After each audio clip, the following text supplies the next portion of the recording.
आप लोग जब जयकारा कमजोर शब्दों में करते हैं तो हमारा मनोबल था कमजोर हो। अब जोर लगे तो सब जोर लगेगा। अच्छा, हाँ ये बात है। अरे बोलिए श्री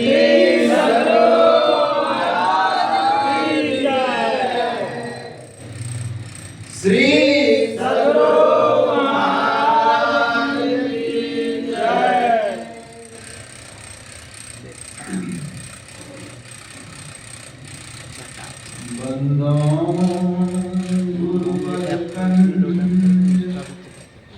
कृपा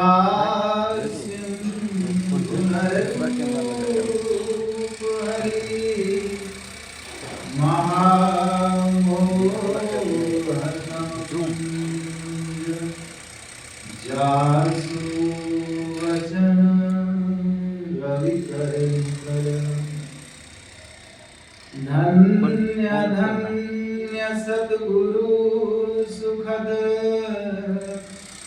महिमा कही न जाए। जो कुछ कहूँ तुम्हारी कृपा मोटे कछु न बसाए।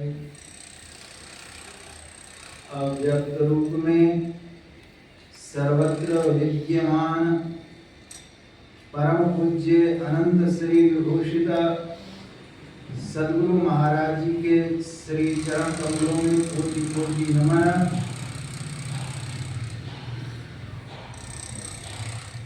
प्रत्यक्ष रूप में विद्यमान पूज्य स्वामी गंगाधर बाबा,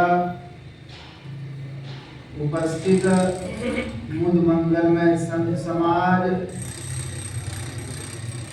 साधक गण और यंत्र के माध्यम से जुड़े हुए हमारे प्यारे भाइयों और बहनों, आप सब लोगों के श्री चरणों में मैं बार बार नमन करता हूँ। आज हम लोग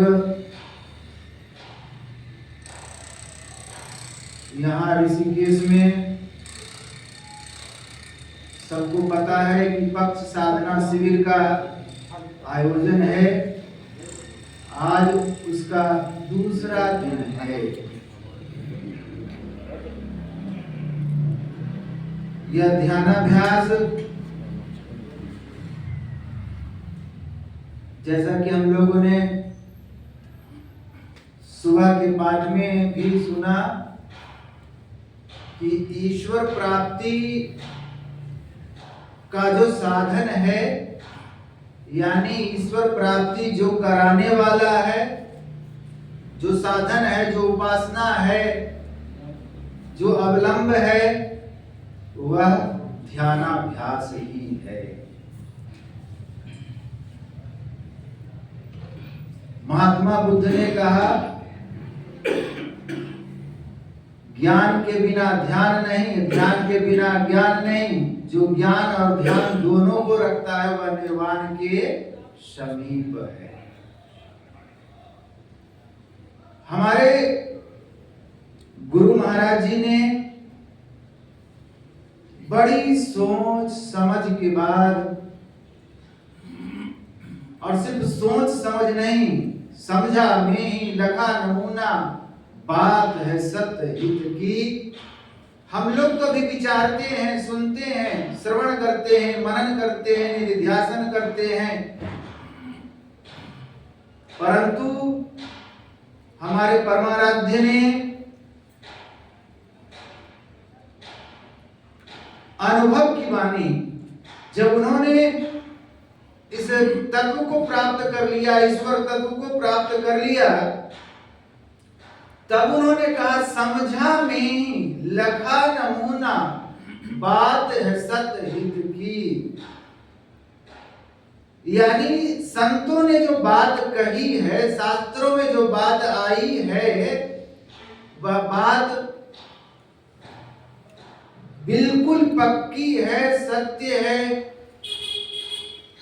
क्योंकि यह अनुभव ज्ञान हुआ हमको उनके रास्ते पर चल करके, मेडिटेशन वो कर करके यह ज्ञान हमको प्राप्त हुआ। सिर्फ श्रवण और मनन के द्वारा मैं कह रहा हूं, ऐसी बात नहीं। इसी के निमित्त कि साधक साधना करे, क्यों तो जो जहां से जुड़ा हुआ रहता है, जिस संस्था से, जिस मत से, जिस संप्रदाय से जुड़ा रहता है, सब में कुछ न कुछ साधन, कुछ न कुछ उपासनाएं रहती हैं। परंतु सब एक साथ मिल करके, जैसे बुद्ध ने 3 उपदेश दिए, त्रिशरण का उपदेश दिया उन्होंने, बुद्धं शरणं गच्छामि, संघं शरणं गच्छामि। कहने का मतलब बुद्ध की शरण में आओ, मतलब गुरु की शरण में आओ। संघम शरणं गच्छामि, अकेले अकेले सब करते हैं, लेकिन सामूहिक उपासना का एक अलग प्रभाव होता है। यहाँ जो हम लोग ध्यानाभ्यास के लिए उपस्थित हुए हैं, उसमें हम लोग एक साथ बैठ करके, कोई कहां से आए हैं, कोई कहां रहते हैं, कोई किस प्रकार, साधना की विधि तो एक है, लेकिन कोई किस प्रकार करते हैं, कोई कितना देर बैठते हैं। अब किसकी मन स्थिति, किसके साधना का स्तर किस स्तर तक वह पहुंचा हुआ है, ये हमको पता नहीं। लेकिन जब सब मिल बैठ करके एक जगह साधना अभ्यास करते हैं, ध्यानाभ्यास करते हैं, तो देखेंगे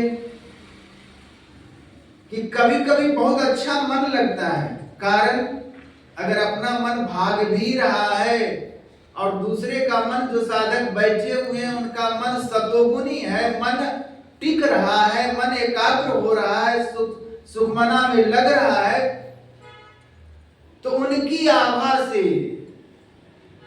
उनकी संगति से अपना मन भी उस सुषमना की ओर चलने लगता है, ऊर्ध्वगमन होने लगता है। दूसरे शब्दों में कहें, मन भजन में लगने लग जाता है। इसलिए गुरुदेव ने बड़ी सोच समझ के यह बात कही और ऐसा नियम निकाला।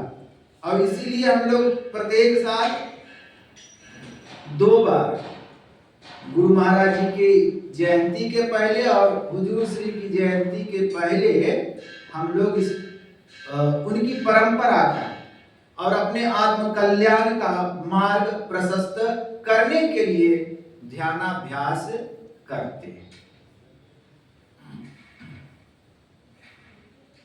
अभी हम लोगों ने श्री रामचरितमानस सार सटीक प्रथम सोपान बालकांड से पाठ सुना। बड़ी अच्छी बात है। इसमें बतलाया गया, मुद मंगलमय संत समाजू, जो जग जंगम तीरथ राजू।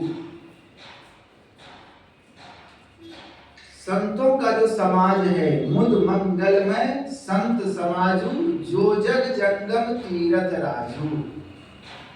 ये जो संत समाज है, ये तो संत समाज अगर मूल रूप से कहा जाए तो पहले संत का अर्थ करना पड़ेगा, फिर समाज का अर्थ करना पड़ेगा।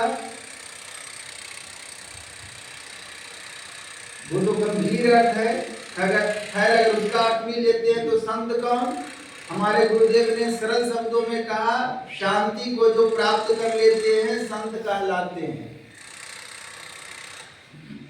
उपनिषद वाक्य में विद्यते हृदय ग्रंथि सिद्ध्यन्ते सर्व संशया क्षीयन्ते चास्य कर्माणि तस्मिन् दृष्टे परावरे।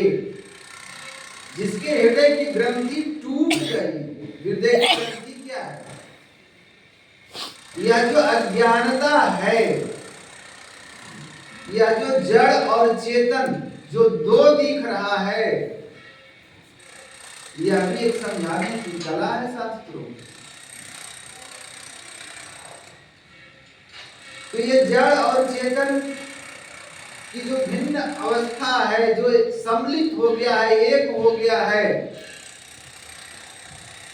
यानी ब्रह्म का ज्ञान, हम हैं आत्मा, हम हैं क्षेत्रज्ञ, लेकिन पूरा व्यवहार शरीर को लेकर के ही होता है।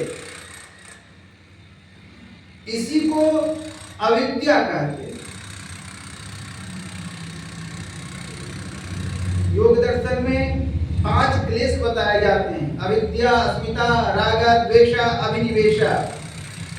ये 5 क्लेश हैं और सबसे जो सबका मूल है, सबका जो जड़ है, वो है अविद्या।